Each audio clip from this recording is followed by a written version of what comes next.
Darshan arrest ಬಗ್ಗೆ Sudeep first reaction ಏನು? ನಟ ಸುದೀಪ್ ರಿಯಾಕ್ಟ್ ಮಾಡಿದ್ದಾರೆ. ನ್ಯಾಯ ದೊರಕಿಸುವ ಕೆಲಸ ಮಾಡಬೇಕು ಫಿಲ್ಮ್ ಚೇಂಬರ್. ರೇಣುಕಾ ಸ್ವಾಮಿ ಕುಟುಂಬಕ್ಕೆ ನ್ಯಾಯ ಸಿಗಬೇಕು. ನಟ ಸುದೀಪ್ ರಿಯಾಕ್ಟ್ ಮಾಡಿದ್ದಾರೆ. ದರ್ಶನ್ ಕೇಸ್ಗೆ ಸಂಬಂಧಪಟ್ಟಂತೆ ಕಿಚ್ಚನ ಮೊದಲ ಪ್ರತಿಕ್ರಿಯೆ. ನಾವು ಮಾಧ್ಯಮ ಅಂತ ಹೇಳ್ಬೋದು, ಮಾಧ್ಯಮದ ಬಲೆ ಅಂದ್ರೆ ತಪ್ಪಾಗಲ್ವಾ? ಹಾಗೆ ಕಾನೂನು ಅಂತ ಹೇಳ್ಬೋದು, ಕಾನೂನಿನ ಬಲೆ ಅಂದ್ರೆ ತಪ್ಪಾಗುತ್ತೆ ಅಂತ ಅಷ್ಟೇ. ನಂದೇನು ಬೇರೇನಿಲ್ಲಪ್ಪ, ಇನ್ನೇನಿಲ್ಲ. ನನಗೆ ಗೊತ್ತಿರೋದು ಇಷ್ಟೇ, ನೀವೇನು ತೋರಿಸ್ತಾ ಇದ್ದೀರೋ ನಮಗೆ, ನಾವು ಅದರಿಂದನೇ ನಾವು ನೋಡ್ತಾ ಇದ್ದೀವಿ, ತಿಳ್ಕೊತಾ ಇದ್ದೀವಿ, ವಿಚಾರಗಳನ್ನ ತಿಳ್ಕೊತಾ ಇದ್ದೀವಿ. ಇದರಲ್ಲಿ ಅರ್ಥ ಆಗ್ತಾ ಇರೋದು ಒಂದೇನಂತಂದರೆ, ಮಾಧ್ಯಮ ಆಗಲಿ ಪೊಲೀಸ್ ಸಿಬ್ಬಂದಿಗಳಾಗಲಿ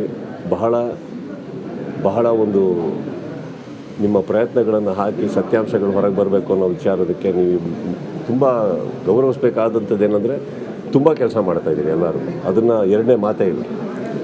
ಇದಕ್ಕಿಂತ ಹೆಚ್ಚಾಗಿ ನನಗೆ ಗೊತ್ತಿರೋ ಹಾಗೆ ಇತ್ತೀಚಿನ ನಿಮ್ಮ ನ್ಯೂಸಲ್ಲಿ ನೋಡಿದ್ದು ನಾವು, CM ಅವರೇ ಹಠ ಹಿಡಿದು ಕೂತಿದ್ದಾರೆ ಇದಕ್ಕೆ ಅಂತ ಅಂದಮೇಲೆ, ನನ್ನ ಪ್ರಕಾರ ಸರ್, ನಮ್ಮ ಕರ್ನಾಟಕದ ಒಂದು ದೊಡ್ಡ ಸ್ಥಾನದಲ್ಲಿರುವಂಥ ಒಬ್ಬರು ಮುಖ್ಯಮಂತ್ರಿಗಳು, ಮಾಧ್ಯಮದವರು, ಪೊಲೀಸ್ ಸಿಬ್ಬಂದಿಗಳು ಕರೆಕ್ಟಾಗಿ ಕೆಲಸ ಮಾಡ್ತಾಯಿದ್ದೀರ ಅಂದಾಗ ನನಗೆ ಬೇಕಾಗಿರೋದೊಬ್ಬ ಕಾಮನ್ ಮ್ಯಾನ್ ಆಗಿಸಿ, ಇವಾಗ ಕಲಾವಿದರ ಹೆಸರಾಗಿ ಇನ್ನೊಬ್ಬರ ಹೆಸರು ಬರೋಲ್ಲ ಸರ್ ಇಲ್ಲಿ ನನಗೆ.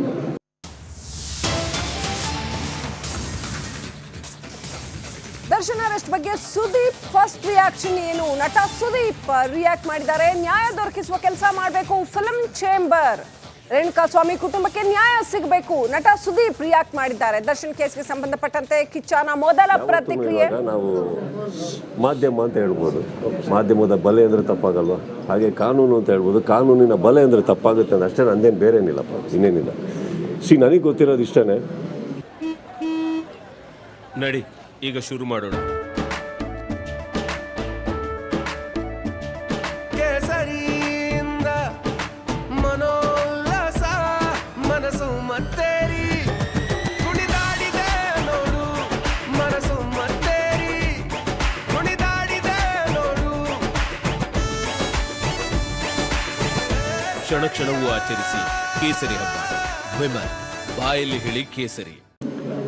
ನೀವೇನು ತೋರಿಸ್ತಾ ಇದ್ದೀರೋ ನಮಗೆ, ನಾವು ಅದರಿಂದನೇ ನಾವು ನೋಡ್ತಾ ಇದ್ದೀವಿ, ತಿಳ್ಕೊತಾ ಇದ್ದೀವಿ, ವಿಚಾರಗಳನ್ನ ತಿಳ್ಕೊತಾ ಇದ್ದೀವಿ. ಇದರಲ್ಲಿ ಅರ್ಥ ಆಗ್ತಾ ಇರೋದು ಒಂದೇನಂತಂದರೆ, ಮಾಧ್ಯಮ ಆಗಲಿ ಪೊಲೀಸ್ ಸಿಬ್ಬಂದಿಗಳಾಗಲಿ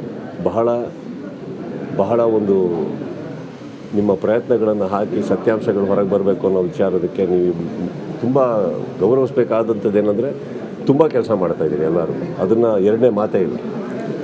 ಇದಕ್ಕಿಂತ ಹೆಚ್ಚಾಗಿ ನನಗೆ ಗೊತ್ತಿರೋ ಹಾಗೆ ಇತ್ತೀಚಿನ ನಿಮ್ಮ ನ್ಯೂಸಲ್ಲಿ ನೋಡಿದ್ದು ನಾವು, CM ಅವರೇ ಹಠ ಹಿಡಿದು ಕೂತಿದ್ದಾರೆ ಇದಕ್ಕೆ ಅಂತ ಅಂದಮೇಲೆ, ನನ್ನ ಪ್ರಕಾರ ಸರ್, ನಮ್ಮ ಕರ್ನಾಟಕದ ಒಂದು ದೊಡ್ಡ ಸ್ಥಾನದಲ್ಲಿರುವಂಥ ಒಬ್ಬರು ಮುಖ್ಯಮಂತ್ರಿಗಳು, ಮಾಧ್ಯಮದವರು, ಪೊಲೀಸ್ ಸಿಬ್ಬಂದಿಗಳು ಕರೆಕ್ಟಾಗಿ ಕೆಲಸ ಮಾಡ್ತಾಯಿದ್ದೀರ ಅಂದಾಗ ನನಗೆ ಬೇಕಾಗಿರೋದೊಬ್ಬ ಕಾಮನ್ ಮ್ಯಾನ್ ಆಗಿಸಿ, ಇವಾಗ ಕಲಾವಿದರ ಹೆಸರಾಗಿ ಇನ್ನೊಬ್ಬರ ಹೆಸರು ಬರೋಲ್ಲ ಸರ್ ಇಲ್ಲಿ ನನಗೆ.